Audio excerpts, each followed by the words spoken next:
Dharma bekerja sama dengan radio kesayangan Anda mempersembahkan sandiwara radio Saur Sepuh dalam kisah Pesanggrahan Keramat.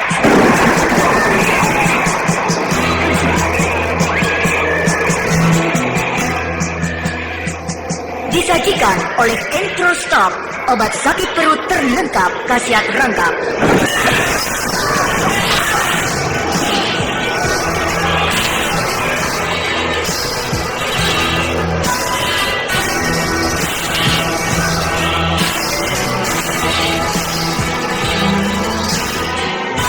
Saur Sepuh, Pesanggrahan Keramat, diproduksi oleh Haravana Record.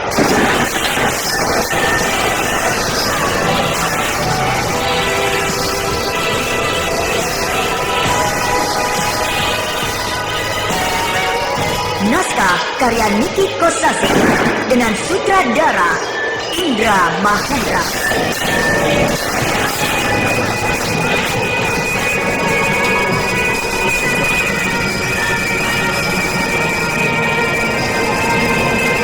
Pesanggrahan Keramat pada babak ke-39 ini menampilkan Ferry Fadli sebagai Brahma, Rusman sebagai Pak Tani, Yunita sebagai Buktani, Arifin sebagai Ki Demang Birot, Setiawan sebagai Obik, Bambang sebagai Sukanta, dan Cucung AS sebagai Pak Sohor.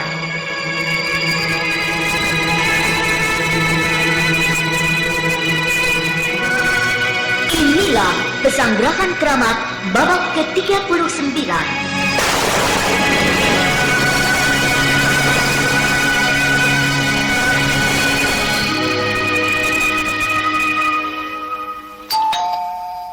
Sampurasun. Nama saya Ferry Fadli, pemeran Brahma Kumbara.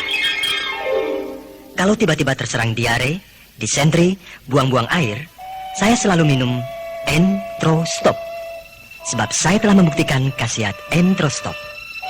Entrostop, obat sakit perut terlengkap, khasiat rangkap.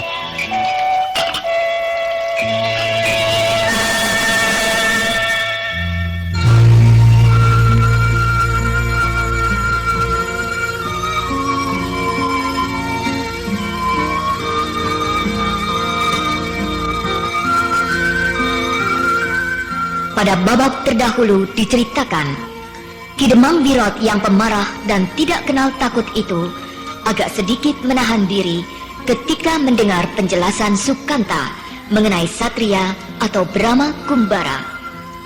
Bagaimanapun juga, Ki Demang Birot agak ngeri kalau harus bentrok dengan kaum bangsawan dari keraton Tanjung Singguro, sebab bisa dipecat dari jabatannya sebagai Demang.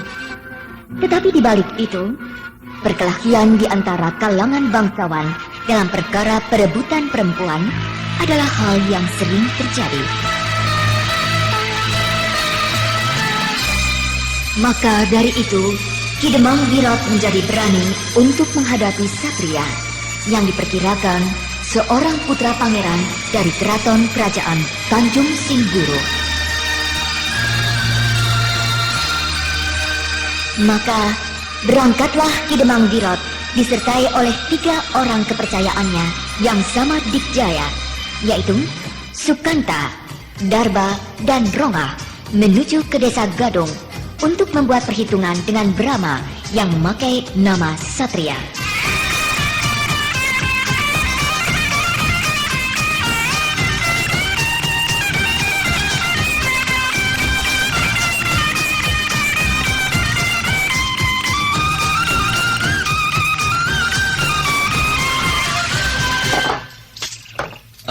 Saya jadi malu, Guru. Kenapa? Dengan pongah saya mengajari dia belajar kuda-kuda, lalu jurus-jurus permulaan. Tak taunya yang saya ajari itu seorang pendekar yang sangat dikjaya. Kau tidak perlu merasa malu, Obik. Sebab saat itu kau memang tidak tahu siapa sebenarnya Satria itu. Iya, Guru. Seharusnya kau bersyukur. Bahkan aku juga sangat bersyukur. Iya. Karena kita sekarang punya seorang sahabat yang ilmu kedikjayaannya sangat tinggi. Betul, Pak Guru. Dengan demikian, kita bisa belajar kepadanya. Wah, belajar kepada Satria, Guru? Ya, Kalau perlu Satria kita angkat jadi guru dan kita jadi murid. Guru bergurau. Loh, apa salahnya? Jangankan dari seorang pemuda semacam Satria, dari seorang anak kecil, kalau dia bisa memberikan ilmu yang sangat bermanfaat bagiku, aku akan anggap dia sebagai guru. Kalau saya berguru kepada Satria, mungkin tidak jadi masalah. Tapi kalau guru kan sudah terkenal. Pak Sohor adalah sebuah nama yang disegani oleh semua penduduk desa ini. Lalu apa kata mereka kalau guru belajar kepada bekas murid guru? Aku tidak pernah menganggap diriku sebagai seorang guru. Hanya orang-orang saja yang menyebutku guru. Padahal aku menganggap diriku hanya sebagai ketua perkumpulan silat. Sebab aku paling tua. Iya. Nah, panggillah Satria kemari. Baik, guru.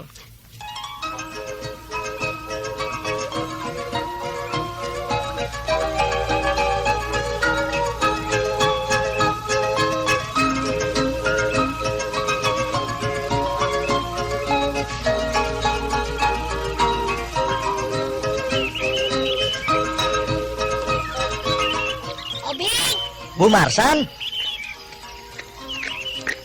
Kau mau kemana? saya mau ke rumah Bu Marsan mencari Satria. Pikiran saya kalau tidak ada di rumah, mau terus ke sawah. Sebab biasanya siang begini Satria masih di sawah. Satria tidak ada. Tidak ada. Di rumah tidak ada. Juga di sawah tidak ada. Kemana dia? Katanya pergi ke sebelah utara desa. Mau kemana? Itulah yang membuat aku cemas.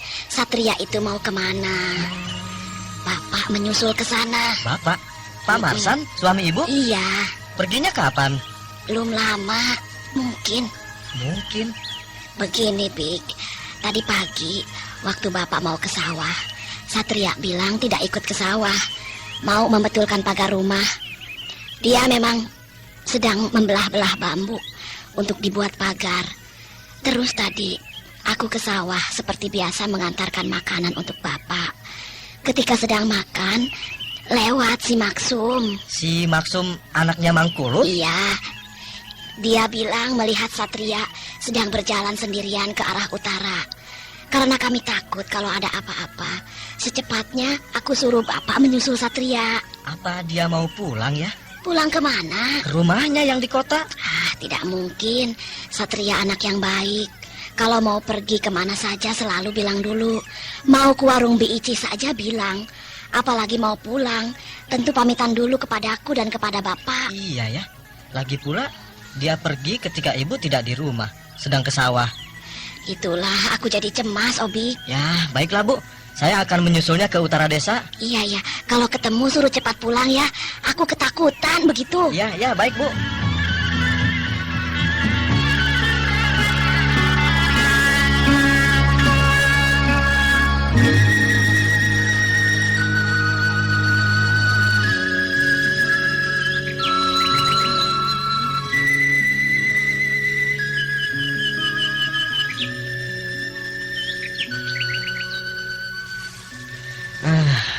Aku sudah sampai di daerah utara desa Gadung. Di sini tempatnya memang sangat sunyi. Alamnya masih berupa hutan jarang yang penuh ditumbuhi semak belukar. Lalu apa maksudnya Satria pergi ke tempat ini? Jangan-jangan dia melarikan diri, merasa gentar menghadapi Ki Demang Wirot. Lalu Satria pergi. Tapi melihat wataknya yang tenang dan pemberani, tidak mungkin Satria berlaku pengecut. Obek, Satria? sedang apa kau berkeliaran di sini? Justru aku yang akan bertanya kepada kau. Kau mau apa pergi ke tempat seperti begini? Mau mencegat Ki Demang Wirot? Apa? Ki Demang Wirot? Iya. Dia sedang dalam perjalanan menuju ke desa Gadung. Dan sebentar lagi pasti lewat sini. Kau tahu dari mana, Satria? Ya, pokoknya tahu begitu. Wah, kau pemberani, Satria. Orang lain mendengar namanya saja sudah lari terbirit-birit. Tapi kau malah akan mencegatnya. Kau tahu dari siapa? Aku ada di sini. Dari bibimu, Bu Marsan. Oh, Pamanmu juga mencari kau, Satria. iya. Aku sudah bertemu dengan Bapak. Ketemu? Pak, kesini Pak. Ya, Pak Marsan, tadi kau ketemu ibu di mana? di simpang jalan, Pak. Oh, aku juga akan segera pulang. Tapi nanti kalau sampai sore mereka tidak muncul begitu. Iya. Aku juga seperti kau, Obig. Sedang lengak-longok mencari-cari satria di sekitar tempat ini. Tiba-tiba dia sudah berada di belakangku. Aduh. Kau memang hebat, Satria. Kalau aku musuhmu, aku sudah mati. Sebab tidak terdengar suara apa-apa. Tahu-tahu kau sudah berada di belakangku. Dekat sekali.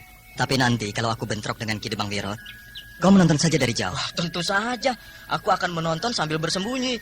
Sebab kalau kelihatan oleh mereka, ya sama saja dengan bunuh diri. Aku juga ingin menyaksikan kehebatanmu, Satria. Iya, Pak. Dan jangan sekali-sekali ingin membantu saya. Meskipun saya terdesak atau mungkin kalah. Bapak dan Kak Obik, tidak usah ikut campur. Jangan keluar dari tempat persembunyian. Tapi yang paling aman, naik ke pohon yang tinggi. Menonton dari atas pohon enak, jelas, Pak. Jangan. Hah? Jangan. Bagi orang-orang seperti Ki Demang Wirot dan anak buahnya, akan selalu mencurigai setiap pohon yang berada di sekitar ajang pertarungan. Dan bisa berbahaya bagi kau. Sebab dengan mudah mereka bisa melepaskan senjata rahasia. Karena orang yang berada di atas pohon merupakan sasaran yang empuk. Iya ya. Lagi pula kalau kau diserang, kau bergerak sedikit, pasti jatuh. Kecuali kalau kau menguasai ilmu meringankan tubuh dengan sempurna. Bertengger di atas pohon tidak apa-apa. Sebab sewaktu-waktu bisa berkelebat, melompat ke bawah. Iya, memanjat pohon kelapa saja, aku sulit sekali. Apalagi memanjat pohon kiara yang besar dan tinggi begitu. Maka dari itu, di bawah saja. Bersembunyi di balik batu atau semak belukar. Jadi dengan mudah bisa lari kalau keadaan jadi genting. Iya, ya. Baiklah, aku pergi sekarang. Kemana? Saya akan duduk-duduk di tepi jalan itu, Pak. Ayah, hati-hati, Satria. Hati-hati, Satria. Iya, Pak.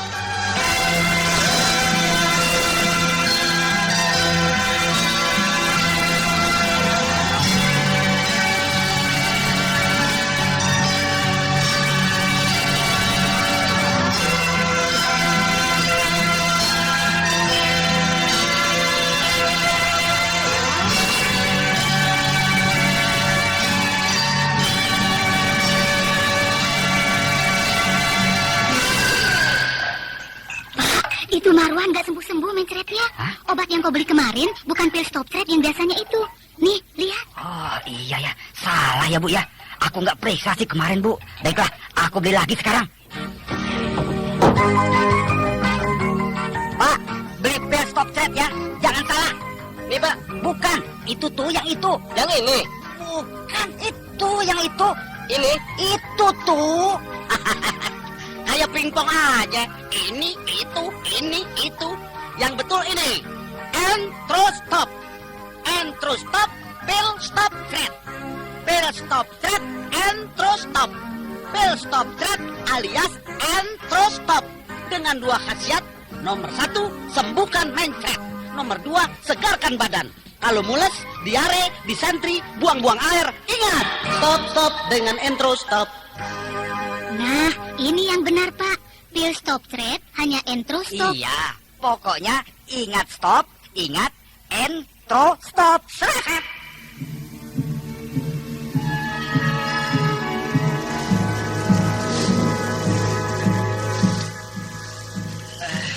Ki Demang Wirot, kita sudah sampai di tebingan belukar. Di depan ada simpang 3. Kita ambil yang mana? Kalau jalan yang ke kiri menuju ke desa Korang. Kalau jalan yang lurus dan jalan yang ke kanan itu, dua-duanya menuju ke desa Gadung. Dekat yang mana? Nah, karena kita sudah berada di daerah utara desa Gadung, dan juga jalan yang lurus itu agak memutar, maka yang paling dekat kita harus melalui jalan yang ke arah kanan. Iya.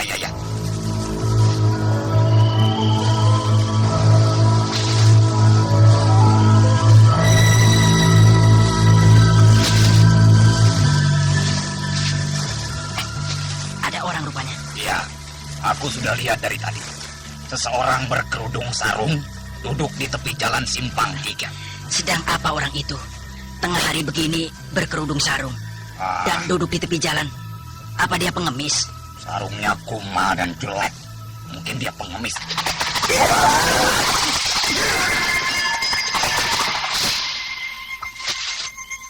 Keparat! Orang yang berkerudung itu menyerang kita dengan puluhan senjata rahasia. Sukanta, Darba, Onga, Bakti. Orang yang duduk-duduk di tepi jalan dan berkerudung kain sarung itu mau main-main dengan kita. Bereskan dia. Bakti.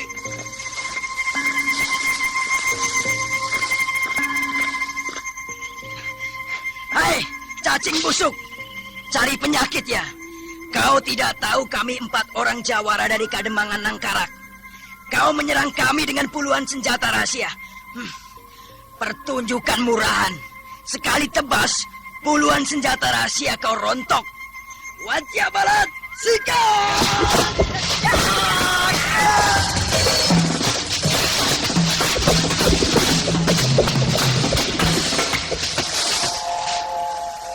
Keparat, kita ditipu. Ini bukan orang, tapi tumpukan jerami. Wah, kita dipermainkan. Jerami dan rumput kering dibuntal-buntal, dibentuk orang-orangan, lalu dikerudungi sarung. Tapi kenapa bisa menyerang kita? Dengan melontarkan puluhan paku-paku kecil. Kau lihat ujung tangan kiri orang-orangan ini diikat oleh seutas tali kecil. Tahu? Iya, tali kecil inilah yang ditarik seseorang dari tempat yang tersembunyi. Sehingga orang-orangan ini bisa bergerak. Selamat datang di Desa Gadung. Satria!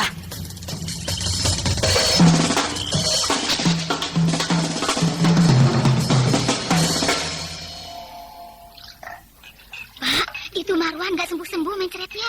Obat yang kau beli kemarin bukan pil stop thread yang biasanya itu. Nih, lihat. Oh iya ya, salah ya Bu ya. Aku nggak periksa sih kemarin Bu. Baiklah, aku beli lagi sekarang. Pak, beli pil stop thread ya. Jangan salah. Nih, Pak. Bukan, itu tuh yang itu. Yang ini. Bukan itu yang itu. Ini. Itu tuh. Kayak pingpong aja. Ini, itu. Yang betul ini. Entrostop. Entrostop, pil stop thread. Pil stop thread, entrostop. Pil stop thread alias entrostop. Dengan 2 khasiat. Nomor 1, sembuhkan mencret. Nomor 2, segarkan badan.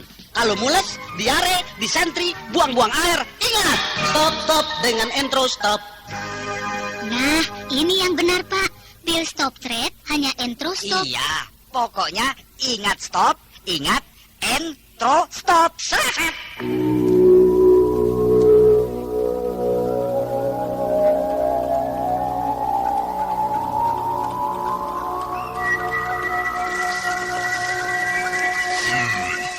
Dia yang bernama Satria. Benar Ki Demang. Pemuda itu bernama Satria. Iya, memang benar. Dia tampan dan berwibawa. Jawara dari Kademangan Nangkarak bertarung dengan boneka jerami. Kau Satria, Iya, kau mau apa mencampuri urusan pribadiku? Bapak yang bernama Ki Demang Wirot. Ya, aku Ki Demang Wirot. Ki Demang Wirot yang terhormat. Batalkan niat Anda untuk menikah dengan Murni, anak gadis Pak Barung. Alasannya? Murni masih ingusan. Anak sebesar itu kau katakan masih ingusan. Badannya memang besar, tapi umurnya baru 14 tahun. Si Ona keponakannya, si Sukanta ini, umurnya 14 tahun, sudah jadi janda 2 kali, dan anaknya 3. Itu kebiasaan yang jelek. Gadis masih ingusan sudah dikawinkan. Kasihan bukan? Gadis baru mekar, sedang masa senang-senangnya bersukaria. Dengan teman-teman sebayanya, bermain-main, gembira ria. Tiba-tiba dipaksa harus meninggalkan semuanya. Direnggut dari kegembiraannya. Kemudian harus mengurusi rumah tangga. Meladeni suami, mengurus anak dan sebagainya. Masa remajanya yang manis telah dihempaskan dari dirinya secara paksa. Nah, apakah Ki Demang begitu tega melihat itu semua? Kau ini apa maksudnya? Kenapa berkhotbah di sini? Seharusnya Ki Demanglah yang berkhotbah terhadap rakyat di sini. Sebab Ki Demang orang yang paling disegani di sini. Ya, terus terang aku jadi curiga bahwa kau bukan orang sini. Sebab tata cara adat di sini sejak zaman bahula sampai sekarang tidak pernah ada aturan seperti yang kau katakan tadi. Dan tak seorang pun berani mengutik-utik hal tersebut kecuali kau. Aku memang bukan orang sini. Meskipun pamanku orang sini, yaitu Pak Marsan, aku adalah seorang pengembara yang akan singgah di suatu tempat bila di tempat itu ada yang tidak beres. Apanya yang tidak beres? Ki Demang Wirot memaksakan kehendak. Itu yang tidak beres. Aku memaksakan kehendak. Aku kira Ki Demang tahu bahwa Murni tidak mau kawin dengan Ki Demang. Begitu pula bapaknya, yaitu Pak Barun. Sebenarnya dia tidak suka punya menantu seperti Anda. Tapi karena takut, terpaksa bilang mau. Ditambah pula Ki Demang mengancam, kalau tidak mau akan mempergunakan kekerasan. Nah, bukankah itu namanya memaksakan? Jangan banyak dalih anak muda. Bilang saja terus terang, kau ingin pada si Murni, titik. Aku sudah punya istri. Istriku 2. Dan aku adalah laki-laki yang setia. Sehingga imanku tidak akan goyah melihat perempuan cantik, meskipun cantiknya seperti bidadari. Nah, apakah Ki Demang seorang suami yang setia? Keparat. Kenapa membawa-bawa soal bini? Sebab semua perempuan tidak ada yang mau dimadu. Meskipun mulutnya berkata iya, tapi hatinya sakit. Nah, perbuatan baiklah kalau suka menyakiti hati wanita. Siapa laki-laki yang tidak suka pada perempuan? Siapa?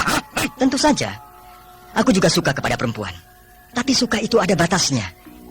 Artinya harus seimbang. Tidak ada yang boleh dirugikan. Nah, kalau Anda memaksa untuk kawin dengan Murni, berarti ada pihak yang dirugikan. Pertama, istrimu dan anak-anakmu. Kedua, Murni sendiri. Batinnya akan menderita. Persetan, kau boleh mengoceh tentang keluhuran budi di mana kau suka. Tapi di sini bukan tempatnya, tahu? Kalau Ki Demang mau bersabar, sebenarnya bisa saja. Biarkan Murni berkembang dulu menjadi gadis yang dewasa. Paling lama 2 atau 3 tahun lagi. Nah, saat itulah Ki Demang boleh melamar dia. Bocah, kau mau mengatur aku? Aku tidak mau nanti. Sekarang juga aku mau kawin dengan Murni. Kau mau apa? Nah, inilah yang dinamakan memaksakan kehendak. Terus terang, kata-katamu berisi dan bermutu. Kau bersilat lidah dengan fasih. Pertanda kau memang bukan orang dari kalangan bawah. Paling tidak kau seorang dari keluarga bangsawan yang berpendidikan. Tapi aku, Ki Demang Wirot, tidak takut kepada kaum bangsawan. Ngerti? Sebab aku tahu benar bagaimana belangnya para bangsawan. Mereka berbicara tentang budi yang luhur, tentang kebajikan. Tapi sebenarnya busuk. Istrinya memang satu, tapi seleranya apalagi gundik tersebar di mana-mana. Aku bukan jenis bangsawan yang begitu. Lagi pula aku bukan bangsawan atau pangeran. Tapi aku anak petani. Persetan. Kalba. Sukanta. Bereskan dia. Aku ingin tahu sampai di mana tingkat kehebatannya sehingga dia berani menentang aku. Apakah ilmu kadikjayanya sehebat permainan kata-katanya? Mati!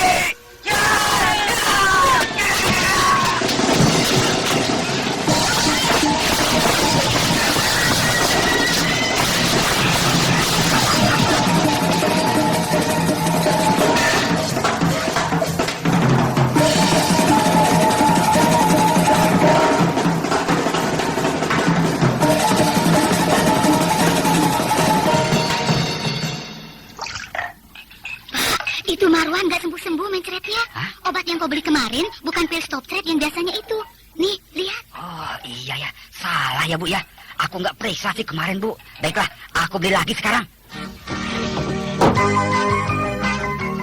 Pak, beli pil stop thread ya. Jangan salah. Nih Pak, bukan. Itu tuh yang itu. Yang ini? Bukan itu yang itu. Ini? Itu tuh. Kayak pingpong aja.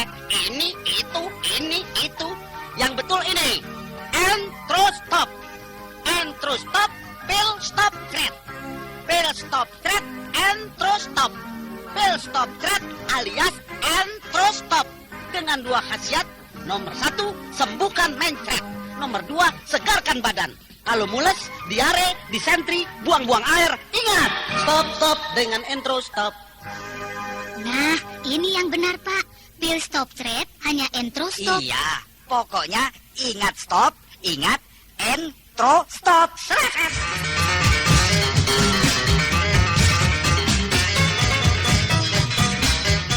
Di dalam hatinya, Ki Demang Wirot membenarkan semua perkataan Brahma. Maka semakin bertambah yakin bahwa pemuda yang mengaku dirinya bernama Satria itu pastilah seorang bangsawan yang berpendidikan. Tetapi karena Ki Demang Wirot tahu benar watak para bangsawan keraton yang doyan kawin, maka dia tidak merasa gentar. Maka diperintahkannya 3 orang begundalnya, yaitu Darba, Rongah, dan Sukanta untuk meringkus Brahma.